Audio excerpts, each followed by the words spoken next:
অনেকদিন ধরে যাওয়া যাবো করে আর যাওয়াই হয় না, কিন্তু না এইবার সময় বের করে প্রতিদেবতার কান্টিমূল্য সদর বলে চললাম আমরা গয়ারাজগীর নালন্দার উদ্দেশ্যে।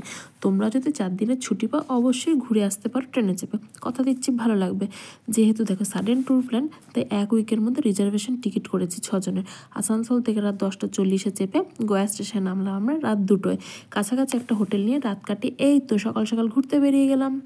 আমরা প্রথমেই চলে এসেছি পালিয়াল নমড্রোলিং টেম্পলের ভিতরটা। তোমরা যেটা দেখতে পাচ্ছ এটা সেই মন্দিরটাই। এখানকার বিখ্যাত বুদ্ধ মন্দিরের নাম হলো 80 ফুট বুদ্ধ মন্দির।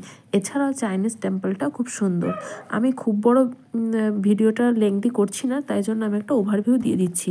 হ্যাঁ, একদম কাছাকাছি মোট 4 থেকে 5টা বুদ্ধ মন্দির তোমরা দেখতে পাবে, সবকটাই বেশ আকর্ষণীয়। আমরা না সকাল সকালে একটা টোটো বুক করে নিয়েছিলাম সারাদিনের জন্য। দক্ষিণা নিয়েছিল 600 টাকা। 600 টাকা দিয়ে বুক করলে ও সারাদিন তোমাদের সবকটা মন্দির তোমরা যা যা বলবে ও ঘুরিয়ে ঘুরিয়ে দেখাবে। একটু হয়তো বার্গেনিং করাতে হয়। আর অবশ্যই এটা কিন্তু বাজেট ভিডিও হতে চলেছে, তো তোমরা কোনো ভিডিওটা একটু স্কিপ না করে দেখতে থাকো। গায়াতে আমরা টোটাল 2 দিন থেকেছি। ফার্স্ট দিন তো এই টেম্পলগুলো যেগুলো দেখলে, আর সেকেন্ড দিন আমরা যাব, মানে এখনো যাইনি, বোধগয়া মহাবিহার, যেখানে না গৌতম বুদ্ধজি বোধিসত্ত্ব লাভ করেছিলেন। তোমরা নিশ্চয়ই হিস্ট্রি বইতে সবাই পড়েছ। সেখানে ফোন ক্যামেরা টোটালি রেস্ট্রিক্টেড। ঘুরতে এসে শুধুই জায়গার ভিডিও করব, তো আমার নিজের ভিডিও কখন করব, তাই না? তাই আগে আগে নিজেদের ফটো তুলে নাচন গদন শেষ করে খিদে পেয়ে যেতে লাঞ্চ শেষ করে বিকেলে টোটোওয়ালা মশাই আমাদের নিয়ে এলো বিষ্ণুপাদ মন্দিরে, যেটা তোমরা দেখতে পাচ্ছ।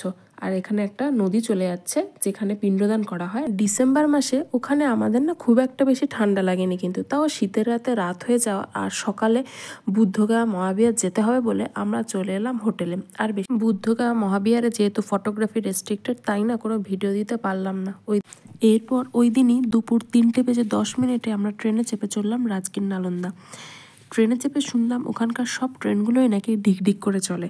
যাই হোক, 1.5 ঘন্টার রাস্তাটা কোনো রকমে 2.5 ঘন্টায় যখন এসে পৌঁছালাম তখন বিকেল 5টা। আমরা স্টেশনের সামনেই একটা হোটেলে নাইট স্টে করলাম, আর হোটেল চার্জ নিয়ে নিল আমাদের থেকে 750 টাকা পার নাইট। আজকে ডে 3 এসেছি রাজগীর জু সাফারি করতে। যেহেতু ওইদিকে টোটো বেশি অ্যাভেলেবেল আর বাজেট ফ্রেন্ডলি, তাই না আগের দিন রাতেই একটা টোটো বুক করা হয়েছিল পরপর 2 দিনের জন্য। আর একটা ছোট্ট ইনফরমেশন, জু সাফারি করতে গেলে টিকিট প্রাইস 250 টাকা করে লাগে পার হেড, আর অনলাইন বুকিং করতে হয়। আমাদের সাফারি টাইমিং ছিল সকাল 7টায়, তাই আধ ঘন্টা আগেই সাফারির সামনে এসে পৌঁছা দিত চক্ষু চড়ক গাছ। দেখে যেন মনে হলো কোনো ইন্টারন্যাশনাল এয়ারপোর্ট পৌঁছে গেছি। আর রুক্ষ পাহাড়ের বুক চিরে সাফারির মডার্ন আর্কিটেকচার যেন শোভা পাচ্ছে একদম। বলতে বাধ্য হচ্ছি, বিহার আমাদের ওয়েস্ট বেঙ্গলের চেয়ে অনেক বেশি ক্লিন, কিন্তু এই জায়গাটা ছিল আরও অন্যরকম। সত্যি এতটাই ভালো লেগেছে যে ভাষায় আমি প্রকাশ করতে পারবো না। সব সিকিউরিটি চেকিং কমপ্লিট করে যখন আমরা এন্ট্রি নিলাম তখন প্রায় টাইম হয়ে গেছে। একটা 28 সিটের গাইডওয়ালা ট্রাভেলারে চড়ে ঢুকে পড়লাম একদম ফরেস্টে। চলো দেখো গাইড কি বলছে।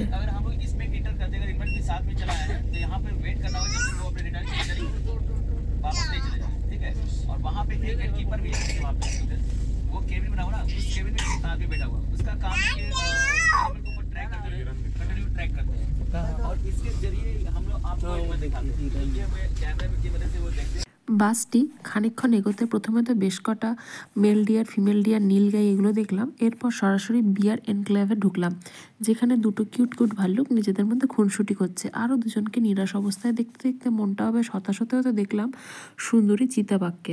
ও তো গাছের উপর চেপে চোখ মারছিল। তারপরেই দেখলাম 1 চোখওয়ালা রয়্যাল বেঙ্গল টাইগার। প্রায় 1.5 ঘন্টা ট্রাভেল করার পর আমরা বাস থেকে নেমে হাঁটতে হাঁটতে চলে এলাম 360 ডিগ্রি থিয়েটার হল। ওখানে ফ্রি অফ কস্টে প্রায় 10 মিনিটের জন্য ওশান লাইফস্টাইল দেখানো হয়। বলো জোরে বলো।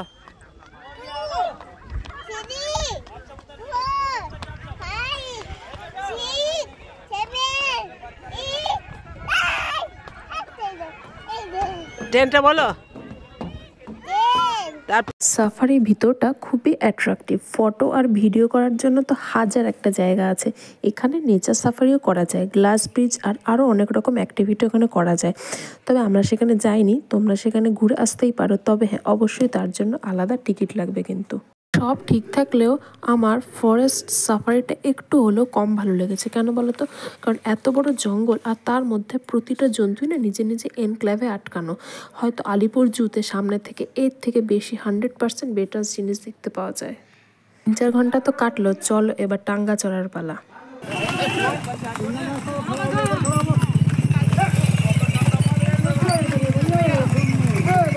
ঘোড়ার গাড়িগুলোকে ওখানকার লোকাল ভাষায় টাঙ্গা বলে। আর এটা চড়ে রোপওয়ে পয়েন্ট কিন্তু যেতে হয়। একটু বার্গেনিং করলে 500-600 টাকা এরা ঘুরিয়ে দেবে। আমরা রোপওয়ে পয়েন্ট অবধি যাই, but we haven't tried ropeway riding, কারণ আমাদের হাতে অতটা এনাফ টাইমই ছিল না। আর নেক্সট টোটো বুক করে এরা ঘোড়া কাটরা লেকেও নিয়ে যায়। And the next and final destination is Nalanda university. চলো এন্ট্রি নালন্দা বিশ্ববিদ্যালয়, ভগ্না বসে। হ্যাঁ, বলেছিল যে এটা নাকি 3 মাস ধরে জ্বলছিল। 3 মাস ধরে বই জ্বলে শেষ হতে পারেনি, এত বই ছিল। কে গুনেছিল? কেউ গুনেনি। हाँ बोलिए भाई साहब। टिकट लगेगा, उसके बाद ही एंट्री मिलेगा, उससे पहले एंट्री नहीं मिलेगा। এখানে 30 টাকা করে এন্ট্রি ফি দিয়ে ভিতরে ঢুকে যা দেখলাম সেটা হলো এই ইউনিভার্সিটিটাই প্রথম এশিয়ার মধ্যে ইউনিভার্সিটি ছিল যেখানে 10,000 স্টুডেন্ট আর 1600 জন টিচার ছিল। তো এখানে 100টার বেশি বাড়ি বানানো ছিল যাতে এরা সবাই থাকতো। আর এখানে 108টারও বেশি সাবজেক্ট পড়ানো হতো। একদিন বখতিয়ার খলজি এসে সবাইকে মেরে আগুন জ্বালিয়ে দিয়েছিল, আর তারপর 6 মাস ধরে এই আগুন জ্বলছিল। তাতে প্রায় সমস্ত বই পুড়ে যেতে থাকে, এরপর আস্তে আস্তে মাটিতে মিশে যেতে থাকে। আর এই জায়গাটা এখন যেটা দেখছো সেটা হলো এক্সকাভেশনের পর। নালন্দা ইউনিভার্সিটি সম্পর্কে আরও বেশি কিছু জানতে হলে তোমাদেরকে অবশ্যই হিস্ট্রি বই পড়তে হবে। এর থেকে বেশি আমি আর সত্যি কিছু জানি না। অবশ্য এর পুরো হিস্ট্রি জানতে হলে এখানকার অনেক চার্জেবল গাইড পাওয়া যায়, ওনারাই ঘুরিয়ে ঘুরিয়ে সব দেখিয়ে তার ব্যাপারে বুঝিয়ে বলে দেয়। প্রায় 10 কিলোমিটার লম্বা আর 5 কিলোমিটার চওড়া এই চত্বরটা পুরোটা হেঁটে হেঁটেই ঘুরতে হয়। এতে অবশ্য চরণ বাবাজির কিন্তু জোর থাকতে হবে, না হলে কিন্তু হাঁটা যাবে না। আমরা যদিও হেঁটেছি কম আর ফটো তুলেছি বেশি, তবে বেশিরভাগ জায়গায় এখন রিকনস্ট্রাক্টেড হয়েছে। আর বেশিরভাগ জায়গায় নো এন্ট্রিও করে দিয়েছে, এখানে ওঠা যাবে না, ওখানে বসা যাবে না, এইসব ব্যাপার আর কি। I think we all thought that we did the right thing, but it didn't turn out that way. It's been heavy and we're starting to break, but I hope you'll be okay. There's little difference in the words that we say, 'cause we all want the same thing. The sun still rises in her usual way to welcome a new day. I don't feel. সব দেখা শেষ, এখন সন্ধ্যে 7টা ছুঁই ছুঁই। হোটেলের পথে টোটো ছুটছে আর মাঝ রাস্তায় চোখ গেল হান্ডি চিকেনের দিকে। ওফ, জিভে জল এসে গেল। একে তো শীতকাল, তার উপরে গরম গরম চিকেন, আহা, ফিলিংসটা কোথায় বুঝতে পারছো একবার? যেন স্বর্গ। 1 KG handi chicken only 500 rupees, আর তুমি যত ইচ্ছা gravy now.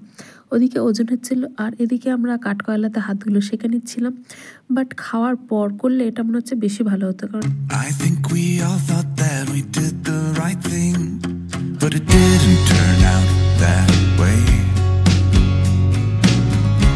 It's been heavy and we're starting to break, but I hope you'll be okay. চোখের সামনেই যখন গরম হাঁড়ি থেকে নরম চিকেনের পিসগুলো পাতে আসলো আর সাথে রুটি, ভিডিও করার আগেই দেখছি খাবার খাতাম, কি আর করা যাবে। আজ ডে 4 আর বুক করা টোটোই 7 সকালে নিয়ে গেল আরও 3-4টে সাইট সিন করাতে।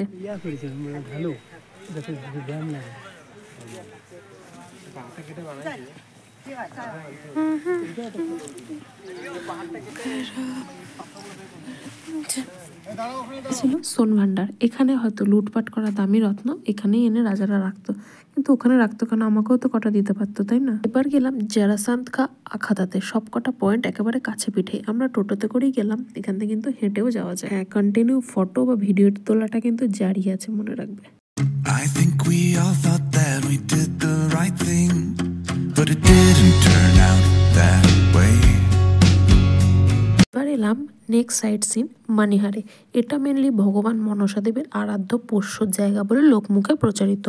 3টে বড় বড় গর্ত করা আছে, যেটা এখনো দেখতে পাওয়া যায়, যাতে সাপটি একটি গর্তে শুতো, অন্যটিতে চাল ও দুধ খেত। এটা নেক্সট পয়েন্ট নলকা টেম্পল। দুধের মতো সাদা মার্বেল পাথর দিয়ে তৈরি এই মন্দিরটি ভগবান বুদ্ধের আরাধ্য মন্দির। বৌদ্ধ ও শিখ সম্প্রদায়ের মানুষের জন্য এখানে এসে থাকা ও খাওয়া একদম বিনামূল্যে। সুন্দর কারুকার্য করা পাথরখচিত আর্কিটেকচার দেখে মনটা একটু ভালোই হয়। ট্যুরের একেবারে লাস্ট পয়েন্ট হলো ব্রহ্মাকুণ্ড। 42 ডিগ্রি ফোটা গরম জলে স্নান সেরে লাঞ্চ করে আমরা ট্রেনে চাপলাম বখতিয়ারপুর যাওয়ার জন্য। রাত 10টায় আমাদের ওখান থেকেই ট্রেন হাওড়া আসার। ট্যুরটা খুবই শর্ট ছিল, তোমরা দেখতে পেলে, তবে যা এনজয় করেছি তা মনে রাখার মতো। একটু হলেও ইনফরমেটিভ লাগলে ভিডিওটা একটা লাইক, কমেন্ট ও সাবস্ক্রাইব তো পেতেই পারি। টাটা।